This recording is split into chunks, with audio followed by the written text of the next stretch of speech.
Hi there, this is Dennis Velco with Out Bureau. Thank you so much for tuning in to this episode where we have conversations with LGBTQ professionals, entrepreneurs, and community leaders from around the world. Today, we are joined with Fabrice Houdart. He is a former staffer with the Human Rights Commission at the United Nations and now has taken on a challenging role, also working for international issues in the business space without leaders. Thank you so much for joining me today. Well, thank you so much for having me. I really appreciate it, Dennis. And I look forward to talking about the role of the private sector when it comes to LGBTI inclusion globally. Oh, well, that is a very large topic to unpack, you know?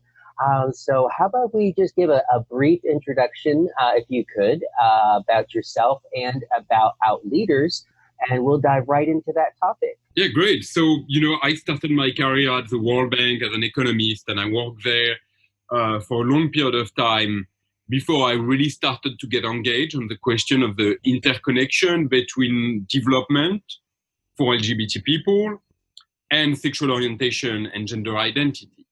And the idea is that, our sexual orientation and our gender identity and the way society treats it kind of prevents us from experiencing fully development efforts. And that was kind of a big topic to take on for the World Bank. And so for many years, the World Bank was slightly reluctant about acknowledging that sexual orientation and gender identity had a role in development. But eventually it did take on. And today the World Bank is actually doing a lot of research on the impact of homophobia and transphobia, not only on development, but actually on the economic performance of countries, of societies. And it has been a fascinating journey to look at the World Bank research grow and grow and grow. Oh. And then around 2012, I started little by little to become more and more vocal about the human rights of LGBT people. And the idea was that really, if we want LGBT people to have access to a life of dignity and opportunity, we have to start tackling the immense discrimination and violence that they experience in most parts of the globe. And so naturally, that brought me to join the Office of the High Commissioner on Human Rights at the United Nations in 2016, which I did. And for the four years I spent at the United Nations, I focused a lot on getting the private sector to understand that they had a human rights responsibility when it came to LGBTI people. And the idea... That sounds like a huge task. Yeah, since 2011, there is a growing understanding among companies that they have human rights responsibility. And in fact, in 2011, the United Nations developed guidelines on business and human rights that outline what those responsibilities were. But the issue is that the vast majority of companies believe that they might have responsibilities when it comes to human trafficking or child labor, but they perceive sexual orientation and gender identity as being an issue of culture or being an issue of being nice. They don't see it in the same light that they would look at child support or child labor. And so we wanted to reiterate the fact that there is no difference, that if you believe that you have a human rights responsibility, you cannot pick and choose which human rights you stand for. And so in 2017, I co-wrote the United Nations guidelines for business on LGBTI issues, which basically were 5 principles that companies had to apply in order to be able to say, I am aligning my business practice with human rights of LGBTI people. And to date, it's the largest social responsibility initiative when it comes to LGBTI issues, because I think more than 350 of the world's largest companies have expressed support for those standards. Indeed, LGBT people face what the independent expert at the United Nations on sexual orientation and gender identity describe as a vortex of discrimination and violence. And sometimes it's very easy for us to pay particular attention to issues of arbitrary execution of LGBT people, like it happened in the past in places like Iran or places where LGBT people have faced death penalty. Right, and that still happens today. Yeah, and well, where to numerous be perfectly fair, few people have been executed because of their sexual orientation and gender identity in the context of applying the death penalty. But they face extrajudiciary killings, like happened in Chechnya. There is a great documentary now that is running on HBO called Welcome to Chechnya, that is kind of an harrowing tale of what LGBT people have faced in Chechnya. But what I love to say is that, for all the horror of state-sponsored violence against LGBTI people like we experience in Chechnya and we continue to experience in Chechnya, there is maybe more pervasive violence that is done against LGBT people around the world, which is that there is hundreds of millions of children that go to bed every night, lying to their parents, lying to their teachers, lying to their priests about what they experience, which is that attraction to people of the same sex or non-conforming gender identity. And they cannot talk to anybody about it for extended period of time. And at night, they pray their God to wake up a different person in the morning. And if you add, those years of suffering, of silent suffering on the part of children, that has a gigantic impact that then permeates in their adult life. That permeates in their self-confidence, that permeate in their ability to function as an adult. And that is kind of, in a way, Chechnya is the tip of the iceberg of the suffering of LGBTI people. And to me, that's where the private sector has a responsibility, is that you cannot believe that LGBTI people, after having experienced those years of self-hatred and also of violence from society that tell them that they are not okay, that they are going to come in the workplace without the baggage of everything that society has done to them in childhood and their teenage years. And therefore, that is to me the reason why companies have to make a special effort to ensure that LGBTI people feel that they belong in the workplace so that they have a shot at fulfilling their potential.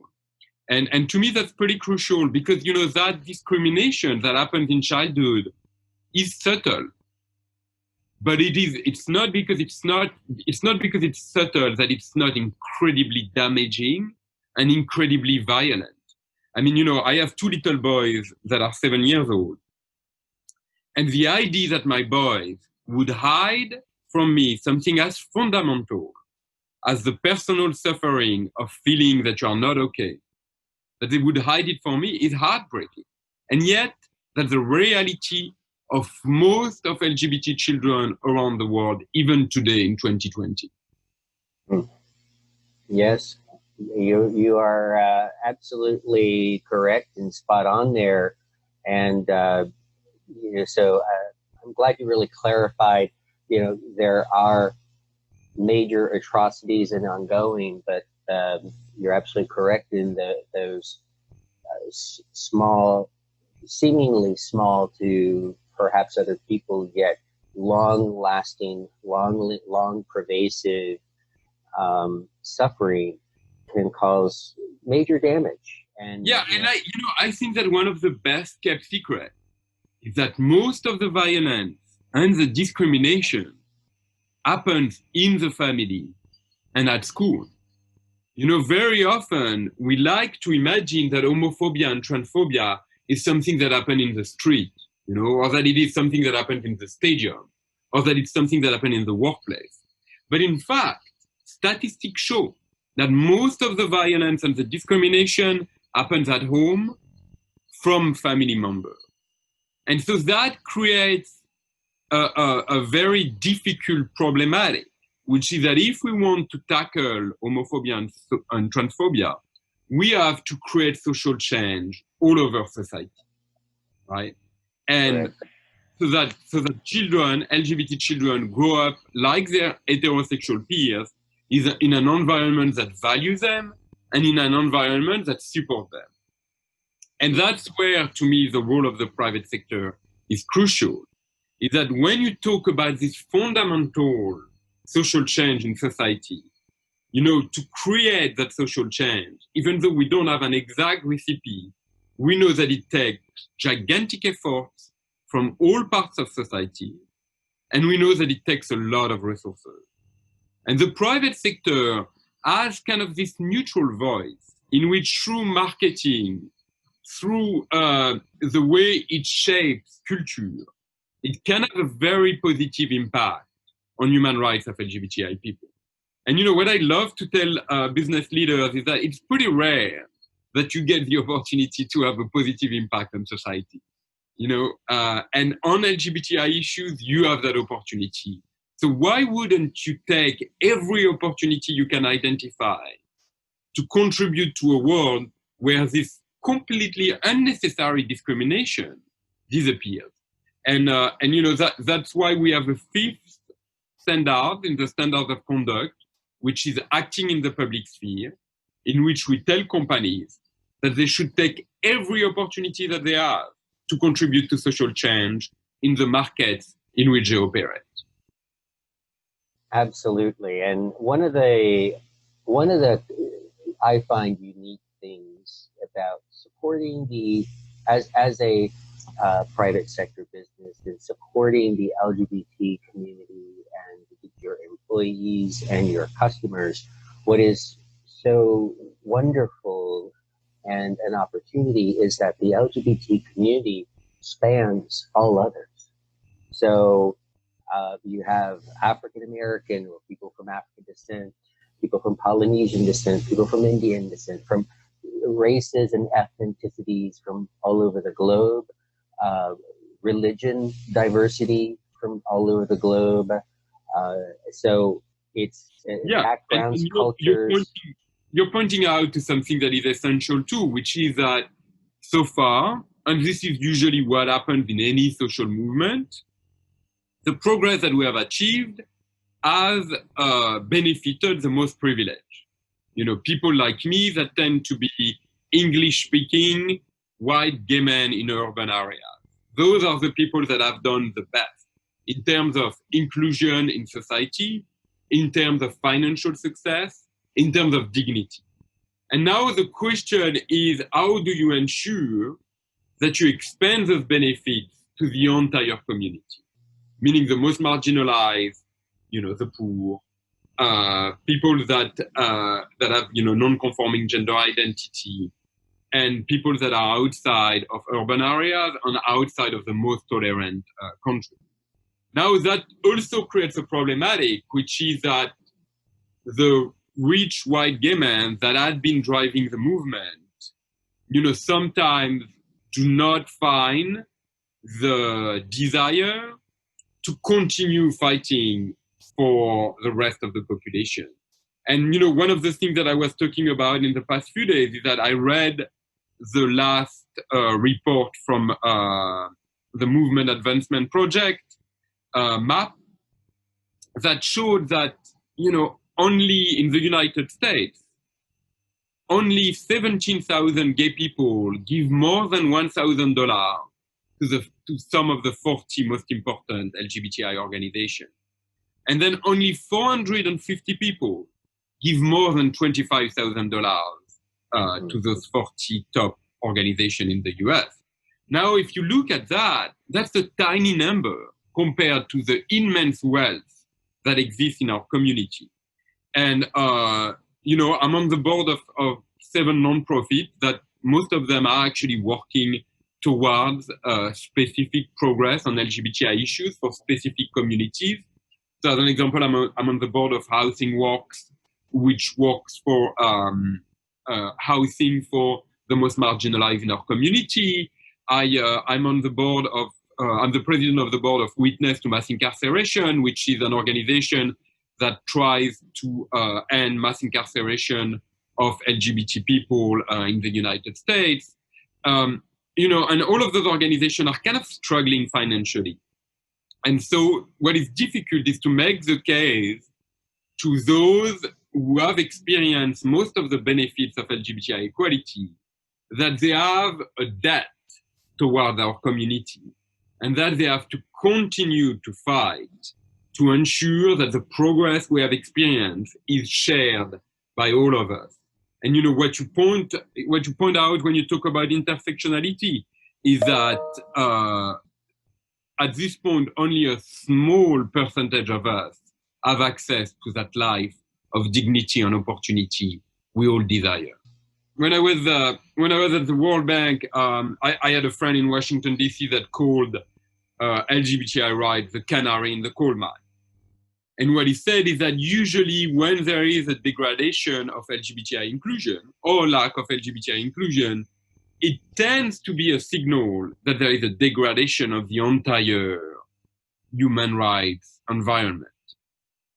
And it's kind of fascinating today because, you know, the countries I'm paying the most attention to today are, you know, Poland and Hungary in Europe, in which there is a state-sponsored homophobia. And what you see is that this is part of a wider degradation of human rights in the country, which, you know, includes freedom of expression, freedom of movement, opposing parties being persecuted. It tends to be the signal of things to come. And you know, that's something that, you know, I wanted to repeat a lot when we were very much focusing on Chechnya, is that the situation of LGBTI people was taking place in a wider context of human rights violation. You know, there was no concentration camp for LGBT people. There were jails where not only LGBT people were being tortured, but journalists and political opponents were being tortured.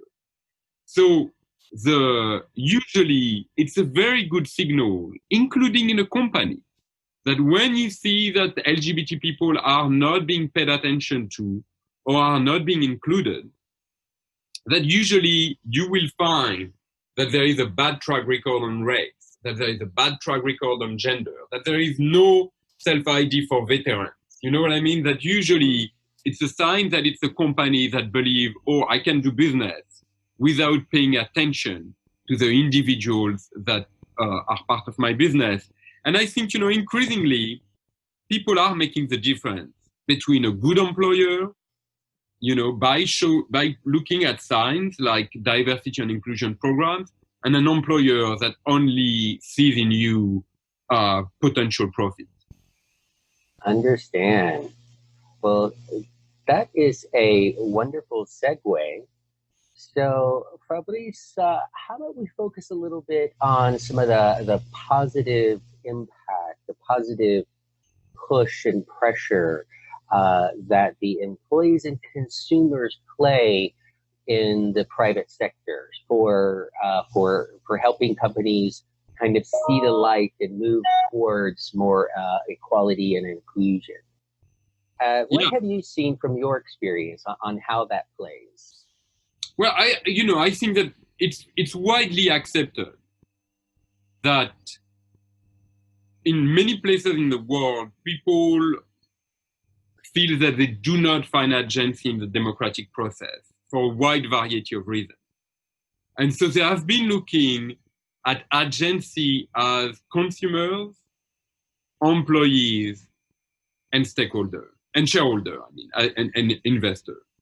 And, you know, what they have discovered is that they can indeed influence the way companies behave on social issues as employees, consumers, and investors. So, you know, a great example that came to mind is when there was a racial incident at Starbucks.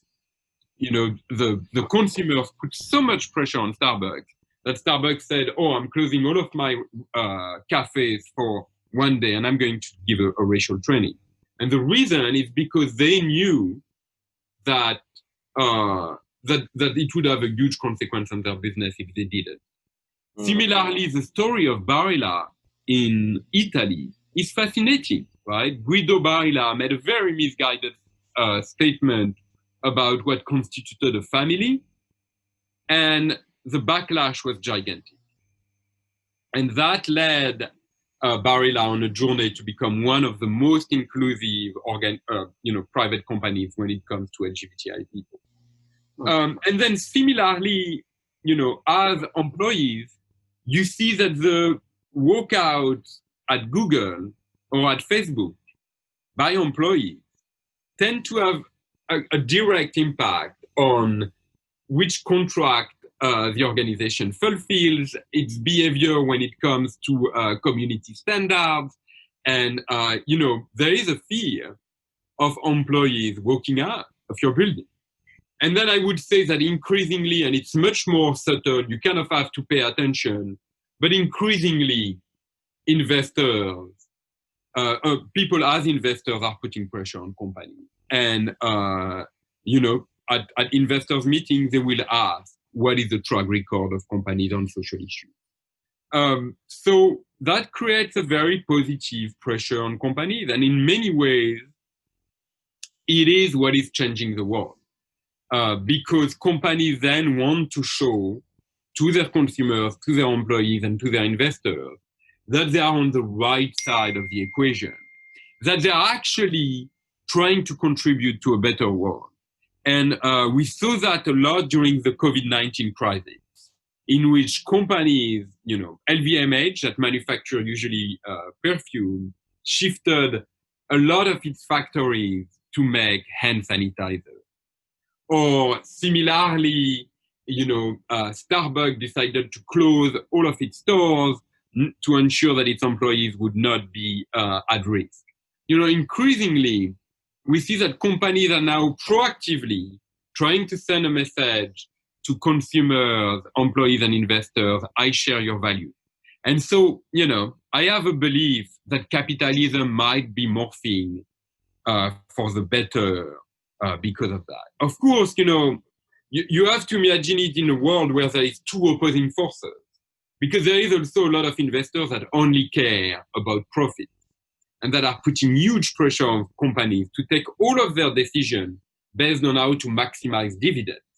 And then on the other hand, you have employees, consumers, and investors that have a conscience that our world is at a crossroads, that are putting pressure on the companies. And so the question is, who is going to win? Is it the pressure of those who want to maximize dividends, or the pressure of those who want companies to be contributing to a more sustainable world? And we are kind of on the bench looking at those forces at play. And it is my hope that what we are going to see is a capitalism that is more sustainable and that is looking less at the short-term bottom line and more at how it can contribute to a sustainable world. I think it's essential to say that companies are not either good or bad. They tend to have kind of complex, mixed track record. And I will tell you, my office, the Office of the High Commissioner for Human Rights, was very close to a big software company that is doing incredibly well when it comes to human rights. And so they always studied it as a champion and as a company which example should be followed. But on the other hand, that company has been lobbying for a tax reform that is only furthering inequality. And so the great difficulty is, how do you make sense of a company that is championing human rights, but is basically evading taxes and trying to create deeply entrenched laws that relieve tax pressures on companies, And I love to say that tax evasion leads to violation of human rights. It actually prevents people, often the most marginalized, to access health services and education services that are their human rights. And so I have never found a perfect company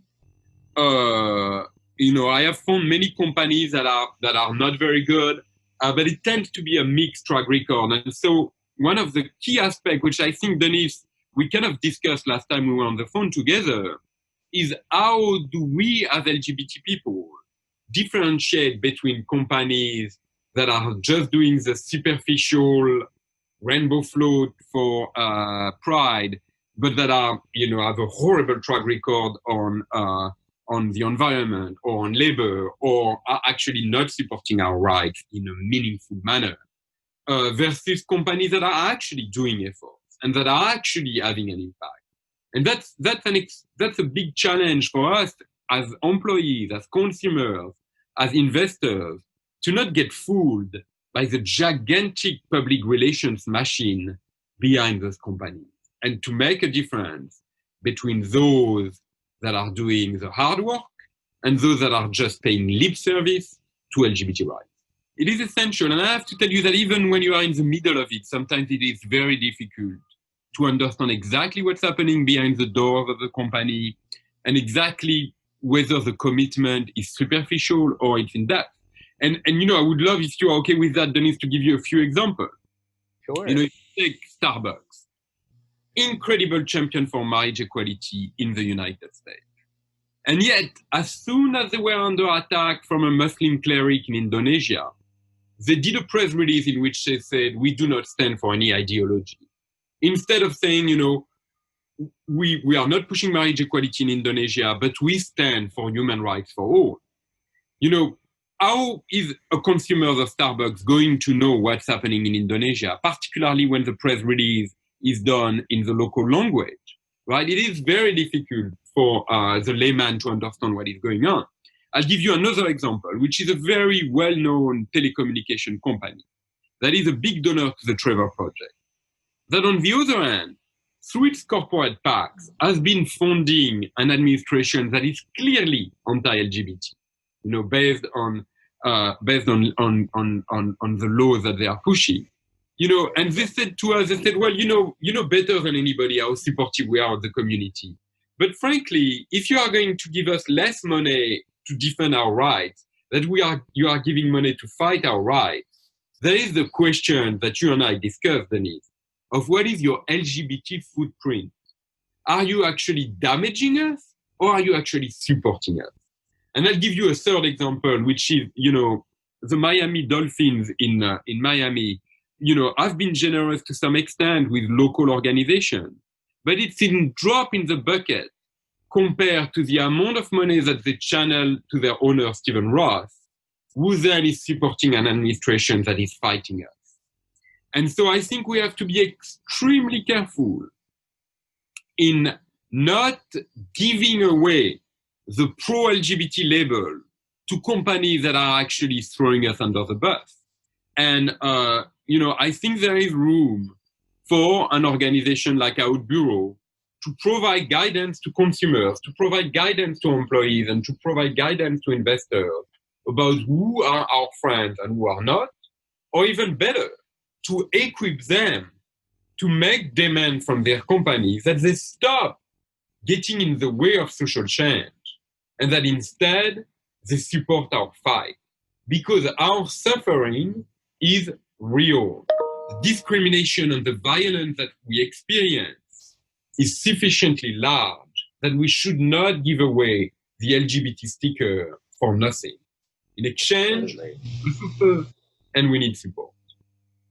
Absolutely. And that's why and that is why I felt it was so important that when it comes to an employer's Out Bureau rating, it's not me. It's actually the employees who are rating the employer. So it's actually the voice of the employees. And who better to know the employer from the inside than the current and recent past employees? So that is currently the rating. Now, we have tremendous power, because continuously I have seen company behavior being affected by the feedback they get from consumers and employees. I mean, a very good example is the example we already discussed of Barilla, right? Barilla only engaged on this tremendous journey to become supportive of the LGBT community after it became very clear that it would have long-term consequences. And one of the things that I learned, which is fascinating, is that when a company is anti-LGBT and there is a call for boycott, it usually does not affect the companies in the short term. It affects the company in the long term, meaning that it will affect its growth prospects.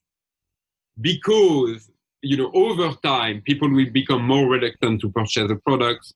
Investors will become more reluctant to buy the stock. And, a good example in the United States is that there was a call for boycott of Equinox and SoulCycle because of the fact that the owner of the company was very supportive of the administration. And as you know, those are two gyms that are particularly supported by LGBT clients. Yes. In the short term, the consequences were not huge, but what is certain is that in the long term, it is a huge comparative disadvantage with their other competitors to be marked as the gym that is not supportive of LGBT rights.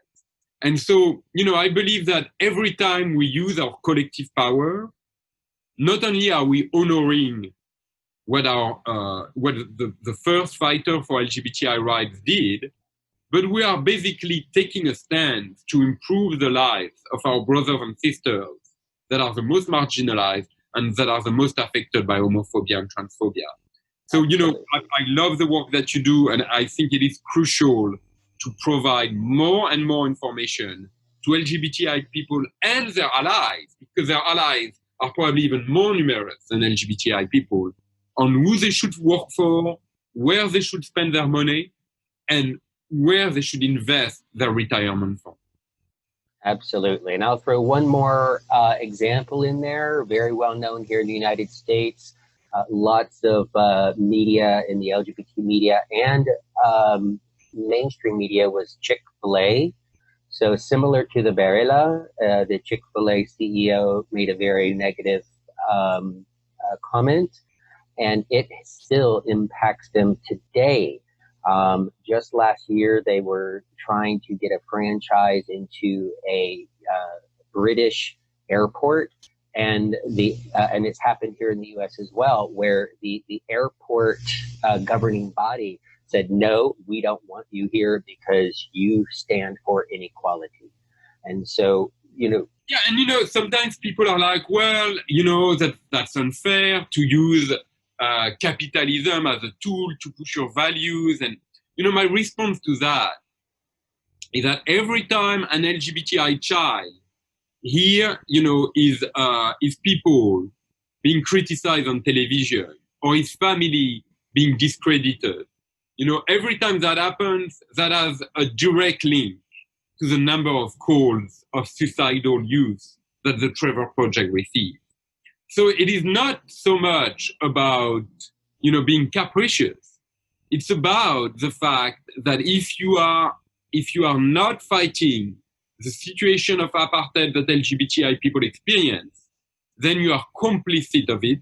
And there is no way I am going to spend my money or invest my retirement with a company that is complicit of the situation of apartheid that LGBTI people experience.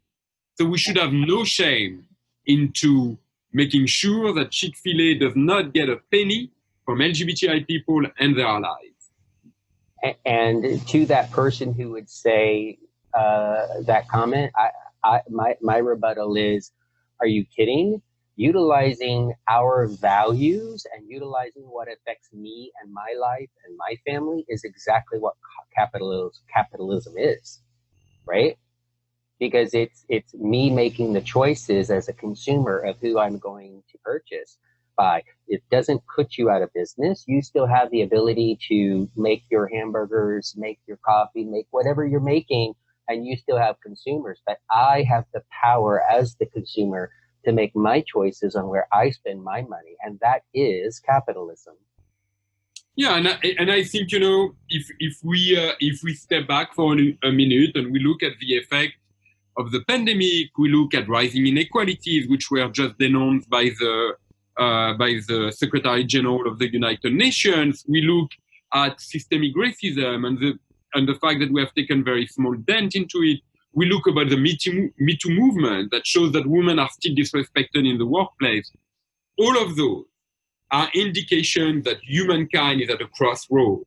Are they going to take the right path, which is the path towards more equality, towards a more fair world, towards a world that is more sustainable?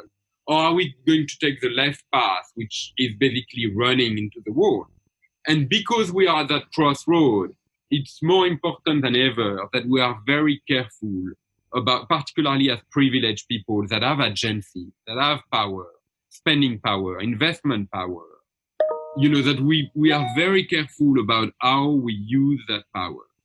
And that, very often when I was at the UN, young LGBTI people would ask me, what is the first thing I can do to be supportive?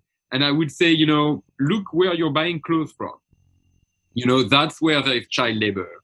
That's where there is environmental damage, and by making informed choices when you're buying, you are probably, that's where you have the most power. I talk to a lot of companies that feel that they are fine. I remember, a few years ago when I would talk to companies in the cosmetic industry, they would say, well, we have a lot of gay people. Having a lot of gay people is not a sign of equality. In fact, some of those companies in the cosmetic industry or in the luxury industry that indeed have a high prevalence of LGBT employees, when you interview those LGBT employees, they report a lot of discrimination. And, one of the things that I tell to companies that tell me, we don't really need to make progress on those issues because everybody is equal within the wall of our company, is that I say that when you look at the statistics of who is in senior management, who is in the C-suite, who is on the board of companies, it is abysmal when it comes to LGBT people. In fact, one of my favorite talking points is that you can pretty much count on two hands the number of out lesbians at the top of business in the world. There is Shamina Singh here in the US at MasterCard. There is Gigi Shao in Hong Kong. There is Beth Ford at Land O'Lakes. But it is incredibly small, particularly when you compare it to the number of gay men at the top of business. And those are signs of discrimination you cannot ignore. It's like the nose in the middle of the face, right? Similarly, I just did a survey of the boards of Fortune 500 companies. You have 5,670 seats on the board of directors of the Fortune 500 companies. Do you know how many of the seats are occupied by openly LGBT people? 24. 24. 24 out of 5,670. Wow. Now, a few of them are, maybe 2 or 3 are occupied by Tim Cook of Apple. I think 3 are occupied by Beth Ford at Land O'Lakes. Then you have a few other people, kind of equally lesbians and gay men, and that's it. And this is not strange. What we show is that people that are in power are fine with equality as long as it doesn't threaten the way resources and power is shared. You know what I mean? They are fine with equality as long as they keep the power and the resources for themselves. So as you can imagine, the board of directors of companies shape the future of our world. It is also very lucrative position. It is very prestigious position. And therefore, people are much less willing to open this position to LGBT people. So we still have an incredible long way to go. And so when companies are telling me we have finished our journey towards inclusion, I'm usually suspicious. And the other aspect, which you point out too, is that we have to be very cautious in ensuring that LGBT issues are not used as a way to hide more problematic issues. What I mean by that is that it is so much easier to have the float that you describe at Gay Pride or the gay pride event than it is to solve issues such as fair labor or maybe the environment. I'll give you one example, which is Uber. Uber is very supportive of LGBTI issues. Now, their human rights track record is terrible. They have pit Uber drivers against taxi drivers in many places in the world, including the developing world, letting drivers face violence in order to penetrate the market. Similarly, they are known as not giving any protection in terms of social benefits to their drivers. So that's not a coincidence that they will be extremely supportive of LGBTI rights, to hide things that are taking place behind their walls. And I will tell you, because I spent so much time at the United Nations talking to companies, I quickly came to differentiate between two types of companies, which are mature companies that really want to contribute to a better world, that have understood that with the privilege of making profits come great responsibility.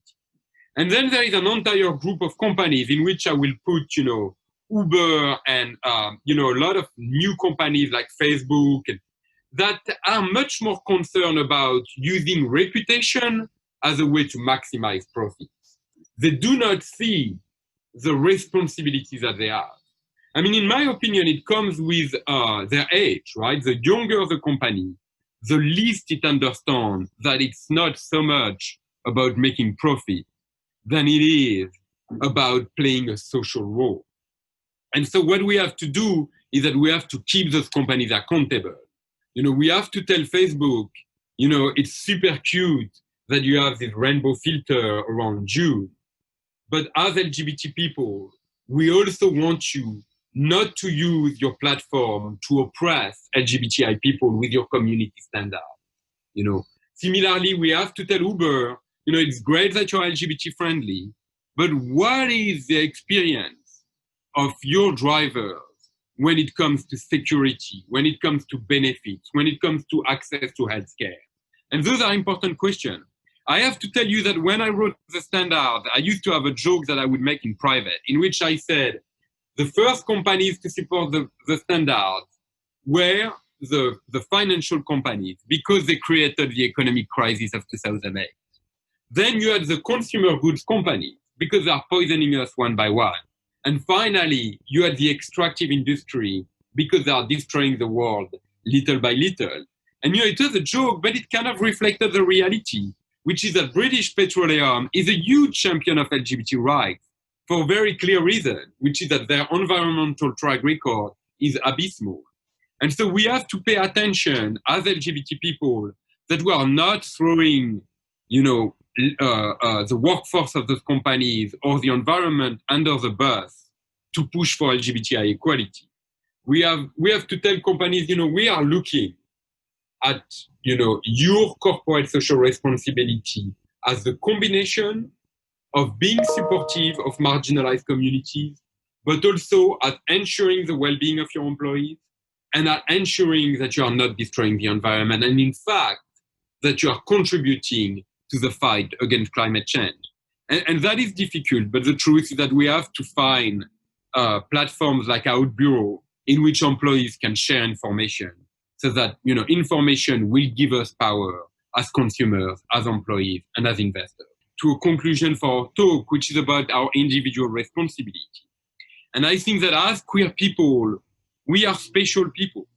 We have experienced tremendous suffering and discrimination over the century. And so it was never so much as to make a place under the sun for us individually, than as collectively, contribute to a world that is more supportive of everybody, all marginalized communities. And I think that's what we have been discussing for this entire hour, Denise, is that as queer people, because, the fact that we can openly talk on Zoom about this topic, we owe it to the people before us. We now have a depth of individual responsibility to contribute to a better world for the next people, for the part of our community that is marginalized, for incarcerated people, for people that are facing racial injustice. Because our fight was never about making a comfortable life for ourselves. It was about ending a world of oppression and unfairness. And I think that there is nothing I would have rather finished our talk on than this, which is that we need to reflect about our individual responsibility. We need to reflect about our power, and we need to apply it in a way in which we are contributing to a better world at a time where humankind is clearly at a crossroads. I could not agree more. What a fantastic conversation, Fabrice, that we've had. And this hopefully won't be the last. No, not at all. And, I love your platform. I love what you're doing, and I cannot thank you enough for having welcomed me this morning. Well, likewise, I was looking quite forward to our conversation, and I'm sure everyone has enjoyed it. So you have a wonderful rest of your day and week. Bye-bye. I talk to you soon, Denis. Bye-bye. Ciao.